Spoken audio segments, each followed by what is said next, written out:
श्री स्वामी समर्थ। माझ्या सगळ्या गोड ताईंचं व दादांचं माझ्या व्हिडिओमध्ये अगदी मनापासून स्वागत आहे। स्वामी महाराजांच्या आशीर्वादाने तुमच्या आयुष्यात ही खूप चांगले दिवस येऊ द्या। तुम्हाला तुमच्या आयुष्यातील अडचणी, संकट, टेन्शन कमी होऊ द्या आणि तुमची सुद्धा भरभराट होऊ द्या, ही स्वामींच्या चरणी मी खरंच मनापासून प्रार्थना करते। कारण तुम्ही मला खूप सगळे सपोर्ट करताय, छान छान कमेंट करताय। तुमच्या कमेंट्स वाचून मला खूप छान वाटतं। मी YouTube मध्ये आले, पण YouTubeचा मी खूप फायदा करून घेतला। ठीक आहे, मला अजून पेमेंट मिळालेलं नाहीये, पण मी YouTubeच्या माध्यमात येऊन माझ्या आयुष्यात खूप चांगल्या प्रकारचे बदल करून घेतलेले आहेत। याच्या आधी कसं ते सांगते, याच्या आधी काय व्हायचं, घरातलं काम, कारण आपण घरी राहणाऱ्या ताई सगळ्या आहे, मग आपल्याला काही घरातलं काम आणि मी मशीनचं पण काम करत असले तरी मशीनचं काम हा घरगुतीच व्यवसाय झाला ना, आणि मग स्वतःकडे लक्ष नाही द्यायचं। जसं थोडंफार घरातलं काम करायचं, मशीनवर बसायचं, जसा टाइम भेटेल तसं मशीनवर ब्लाऊज शिवायचं, घरातलं काम करायचं, स्वतःकडे पूर्णपणे दुर्लक्ष। आणि मशीनवर ब्लाऊज शिवताना आपल्या डोक्यात काय जास्त मशीनचे काय विचार येत नाहीत, आपल्या डोक्यात बाहेरचे विचार येत असतात। पण जसं मी YouTube मध्ये आले ना, तसं माझ्यात ना खूप बदल झाले। याच्या आधी माझा स्वभाव, मी काही ज्या चुका असतात ना त्या आपण स्वतः मान्य करायच्या। माझा स्वभाव खूप चिडका होता। मला कोणी काही बोललं, कोण काही म्हटलं ना की मी लगेच चिडायची, लगेच मी हायपर व्हायची। मग मला असं वाटायचं, कधीतरी असं होतं बघा, प्रत्येक ताईच्या बाबतीत हे होतं, आपण एवढं छान जेवण हे बनवतो आणि काहीतरी होतं आणि अनायसी भाजी काहीतरी फॉल्ट होतं, मग घरातले जस्ट आपल्याला म्हणतात की आज भाजी थोडी बरोबर नाही झाली, लगेच आपल्याला राग येतो। का तर आपल्याला ती सवय लागलेली असते की सगळ्यांनी मला चांगलं म्हणावं, सगळ्यांनी माझी स्तुती करावी, आणि मग आपलं लगेच हायपर होतो, अरे एवढं मी छान जेवण बनवते तर एवढं काही झालं, ऍडजस्ट करायचं ना। फक्त त्यांनी आपल्याला काही सांगितलेलं असतं, भाजी थोडी चांगली झाली नाही, पण आपण ना एवढं समोरचे बोलत नाहीत, पण आपण मनातल्या मनात एवढे विचार करत बसतो ना, मी एवढं छान जेवण बनवते, मला हे असेच बोलतात, असेच करतात, मी किती काम करते, ह्यांना घरातल्यांना माझी किंमत नसते। आपल्यात महिला वर्गांचे तर क्वेश्चन तुम्हाला तर माहितीच असतील, कारण बऱ्याच ताईंच्या पण मनात हे प्रश्न येत असतात। आणि आपण तिथेच थांबतो का? नाही, आपण परत पुढे घरातलं आवरताना, इकडं तिकडं सगळं करताना तेवढंच आपल्या डोक्यात राहतं, मला असेच बोलले, मला तसेच, भाजीचं सोडा, बाकीचं कोणताही विषय असू द्या, आपण तेवढ्याच एक गोष्ट ना मनात धरून ठेवतो। मला तुम्हाला एकच सांगायचं आहे की ह्या खूप क्षुल्लक गोष्टी आहेत, आणि क्षुल्लक गोष्टीकडे आपण ना खूप असं त्याचा डोक्यात घेऊन बसतो। का तर आपण स्वतः एक मेंटॅलिटी करून घेतल्या की मी घरी राहते, मला काही काम नसतं, फक्त घरातलं काम आहे, थोडंफार मी काय करेन तेवढंच, ही आपण स्वतःची मेंटॅलिटी केल्यामुळे समोरच्यांची पण तीच मेंटॅलिटी झाली ना की ही घरी असते, मग हिला व्यवस्थित सगळं बनवायला काय होतं, आणि आपण स्वतः ती त्यांच्या मनात तयार करून दिलेली आहे। हेच जर आपण काहीतरी काम करत असलो, आपला स्वतःचा व्यवसाय असला, मी म्हणत नाही की तुम्ही बाहेर जाऊन जॉब करा, तुम्ही काहीतरी घर बसल्या व्यवसाय करा, आणि हल्ली खूप व्यवसाय करण्यासारखे आहेत। आता तुम्ही म्हणाल की ताई आम्हाला घरी बसून काय, खूप काम करायची इच्छा आहे, पण काय करायचं, हे बघा, कोणतंच काम आपल्यापर्यंत येत नाही, आपल्याला त्यापर्यंत जायला लागतं।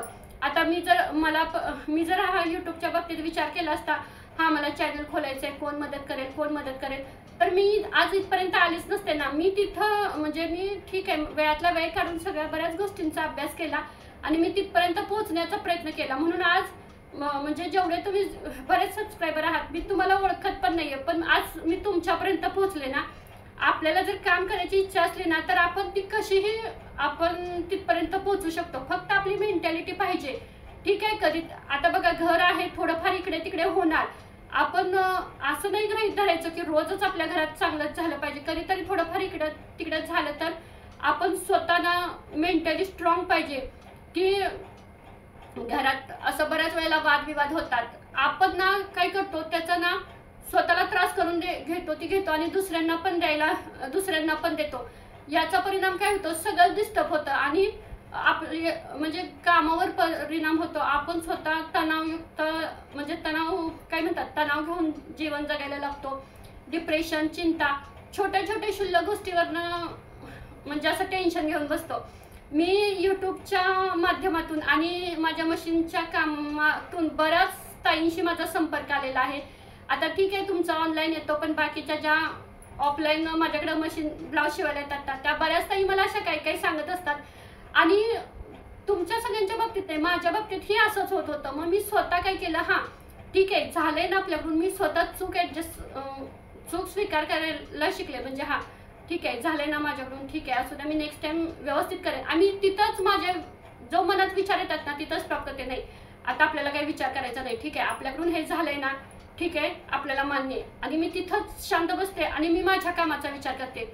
आणि परत विचार करताना असा विचार करते की नाही ठीक आहे माझ्याकडून झालेली ना चुकी, आता मी नेक्स्ट टाइम व्यवस्थितच सगळं करेन. म्हणजे ना यामुळे काय होतं, आपल्या मनात जे निगेटिव्ह विचार येतात, ज्या म्हणजे टेन्शन येतात, जी काळजी येते ना ती पूर्ण कमी होते. आणि ठीक आहे आता इकडं तिकडं थोडंफार झालंय ना, मला आता थोडंसं काम आहे, मी माझं पहिलं काम करते आणि मग या गोष्टीकडे लक्ष देते.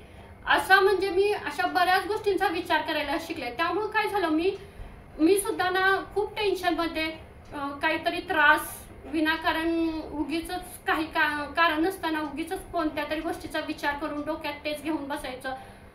किंवा एखादं तुम्हाला माहिती आहे आपल्याला कोणी काही बोललं की आपल्या डोक्यात तेवढंच राहतं की ही मला अशी का बोलली, ती तशी का बोलली. ठीक आहे मी आता असं स्वतःला म्हणते ठीक आहे बोलले ना, ठीक आहे बोलू दे, आता आपण आपल्या कामावर फोकस करूया.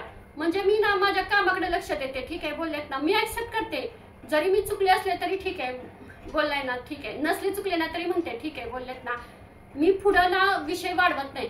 आपलं काय झालंय, सगळ्या महिला वर्गांचा हाच प्रश्न झालाय, आपण ना पुढे विषय वाढवतोय आणि याचा त्रास ना आपण आपल्या स्वतःला करून घेतो आणि याचा सगळा आपल्या कामावर परिणाम होतोय. त्यामुळे ना ताईनो जेवढं होता होईल ना तेवढं ना आपण काही गोष्टी स्वतः स्वीकारायला शिकायचं. आपल्या पुढे अशी परिस्थिती आहे ना, त्या परिस्थितीचा स्वीकार करायचा, पर्याय नाही. म्हणजे असं आता आपण आपली मुलं त्यांची शाळा कॉलेज घर संसार हे आपल्याला बघायचंच आहे. ह्या सगळ्या परिस्थितीला आपल्याला सामोरं जायचंच आहे. असं आहे का हे सोडून सगळीकडं म्हणजे सोडून आपल्याला सुख भेटणार आहे? नाही. आपल्याला सुख आपल्याला ठीक आहे घरातल्या कामाचा ह्याचा त्रास होतोय, पण खरं एक मनापासून कधीतरी विचार करा की आपलं सुख नेमकं कशात आहे. जरी घरातल्यांनी आपल्याला काही बोललं काही केलं, आपल्याला असं कधीतरी वाटतं जाऊ दे हे सगळं सोडून कुठंतरी लांब असं वाटतंय राहून जावं, म्हणजे राहायला जावं. हे फक्त आपल्याला 5 ते 10 मिनिटं वाटतं, पण परत आपलं सुख आपल्या घरातच आहे, आपल्या माणसांच्यात आहे, आपल्या परिवारात आहे. ज्यावेळेला आपल्याला असं तणावयुक्त टेन्शन येईल ना, असं मानसिक त्रास होत असेल, एखाद्या गोष्टीचं डिप्रेशन आलं ना की थोडा वेळ शांत बसायचं आणि विचार करायचा नाही मी आता काही विचार करणार नाही. काय होतं म्हणजे एखाद्या गोष्टीवर आपण एवढा विचार करतो सगळे निगेटिव्ह विचार करत राहतो आणि त्याचा सगळा परिणाम आपल्या शरीरावर होत असतो, आपल्या घरावर होत असतो, आपल्या माणसांच्यावर होत असतो. तुम्ही हा एक अनुभव घेऊन सुद्धा बघा, तुमच्या बऱ्याच गोष्टी लक्षात येतील.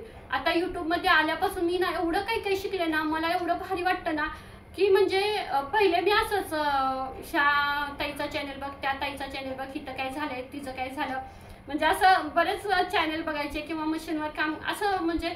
पण आता कसं होतं, हां आपल्याला कामाचे व्हिडिओ बघायचे आहेत आणि जास्तीत जास्त आपल्याला कामावर फोकस करायचं आहे. ठीक आहे घरातल्या गोष्टींचं बाकीच्या गोष्टीचं टेन्शन असतंच, पण यातून आपण आपल्या कामाकडे सुद्धा लक्ष द्यायचं आहे. त्यामुळे ना बाकीचं टेन्शन जरी असलं एखाद्या गोष्टीचं तरी तिकडे विचार करण्यासाठी जास्त वेळ मिळत नाही. का तर आपलं आता इथं काम आहे, आपलं काम महत्वाचं आहे. भले ठीक आहे यूट्यूबमध्ये पेमेंट मिळू द्या किंवा न मिळू द्या, पण आपल्यावर डिपेंड आहे की आपल्याला आनंद कशात आहे. तुम्ही जे काही काम करताय ना त्यात आनंद शोधायला शिका. जोपर्यंत तुम्ही आनंद शोधायला शिकत नाही ना तोपर्यंत काहीच सक्सेस होणार नाही. करायचंय म्हणून काम करू नका. घरातलं काम करताना सुद्धा ना हां ठीक आहे आपल्या महिलांचा हा सगळ्यांचा प्रश्न आहे की जाऊ दे माझ्या 5वीलाच काम पुजलंय, कधीच असं म्हणायचं नाही. ठीक आहे तुम्ही त्यात सुद्धा आनंद शोधायला बघा, तुम्हाला हळूहळू गोष्टी लक्षात येतील. मी आता माझ्या स्वतःच्यात ना एवढे बदल झालेत ना, म्हणजे मला कधी कधी मी विचार करते ना बापरे मी एवढ्या क्षुल्लक गोष्टींना किती चिडायचे, पण आता ना मी नाही चिडत. मी जेवढं होतं होईल तेवढं मला स्वतःला ना एवढं कंट्रोल करायला शिकले ना की बसच. यूट्यूबमध्ये येऊन मी ना माझ्या स्वतःमध्ये बदल केला. माझ्या रागावर म्हणजे माझी जी चिडचिड व्हायची त्यावर मी सगळ्यावर कंट्रोल केलं.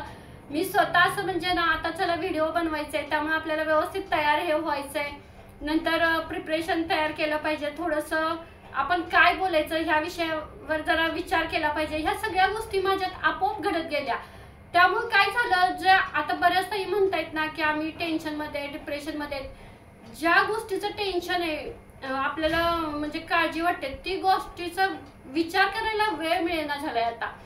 त्यामुळे ना मला तुम्हाला हेच सांगायचं, तुमचा जो आवडता विषय आहे ना त्यामध्ये तुम्ही वेळ द्या आता हल्ली. आणि असं म्हणजे आपल्याला मोबाईलमुळे ना ह्या युट्यूबमुळे ना एवढे विषय मिळत आहेत ना, फक्त आपल्याकडे वेळ पाहिजे. आणि वेळ हा आपण स्वतः काढायचा. असं समजायचं की रोज मी 3 तास काहीतरी पार्ट टाइम जॉब करते आणि तो स्वतःला आनंद द्यायसाठी करत्या, स्वतःचं म्हणजे त्यातून स्वतःचा विरंगुळा व्हावा म्हणून करत्या. असं स्वतःची मेंटॅलिटी करा, त्याच वेळेला तुम्ही पुढे येऊ शकता. जोपर्यंत तुम्ही एकच डोक्यात ठेवाल ना की युट्यूबवर येऊन मला पैसे कमवायचे आहेत किंवा एखादं काम करून पैसे कमवायचे आहेत, तर तुम्ही लवकर सक्सेस नाही होणार. पण तुम्ही असा विचार करा, नाही मला त्यामध्ये असं म्हणजे मी काम करताना मला त्यात बरं वाटलं पाहिजे, एक आनंद मिळाला पाहिजे माझा, म्हणजे असं मला एक छान वाटलं पाहिजे, असा विचार करून तुम्ही युट्यूबमध्ये या. बघा तुम्ही नक्की सक्सेस व्हाल. आणि बाकीचं सुद्धा काम करताना चांगला पॉझिटिव्हच विचार करा. कितीही त्रास होऊ द्या, कितीही मानसिक टेन्शन असू द्या, डिप्रेशन असू द्या, काही नाही, स्वतःला फक्त ना एक धीर देत राहायचं. नाही ठीक आहे, मी या सगळ्यातून बाहेर पडणार आहे आणि मला काहीतरी काम करायचं आहे. आणि म्हणजे त्यासाठी वाटचाल करायला सुरुवात करा. कोणतंही काम तुमच्याकडे स्वतः चालून येणार नाही, तुम्हाला त्याच्यापर्यंत जायचंय. एकदा तुम्ही त्याच्यापर्यंत गेला, तुम्ही आवड निर्माण केली ना, बघा तुमच्याकडे कितीतरी संधी चालून येणार आहेत. मी फक्त एकच विषय घेतलेला, स्वामी महाराजांचे व्हिडिओ बनवायचा. आज माझ्याकडे एवढे विषय आलेत ना की नक्की मला वेळ भेटे ना की कोणत्या विषयावर डिस्कस करायचं. त्यामुळे ताईंनो तुम्ही ना जेवढे येतं ना, हे आपलं सगळा परिवार आहे, म्हणजे घर संसार मुलं आपल्या घरातली सगळी माणसं ही आपली आहेत. त्यांचं टेन्शन घेऊन, घरातल्या छोट्या छोट्या गोष्टींचं टेन्शन घेऊन तुम्ही स्वतःला त्रासही करून घेऊ नका आणि घरातल्यांनाही देऊ नका. ज्या काही गोष्टी होतील, ज्या काही चुका होतील त्या स्वतः एक्सेप्ट करायला शिका आणि या सगळ्यातून बाहेर पडून स्वतःच्या पायावर कुठेतरी उभं राहावा. काही ना काहीतरी व्यवसाय करा, स्वतःचं मन कशात तरी गुंतवा. तुम्ही नक्की या सगळ्यातून बाहेर पडणार. आणि मला तर युट्यूबचा मी खूप फायदा करून घेतला या सगळ्यासाठी.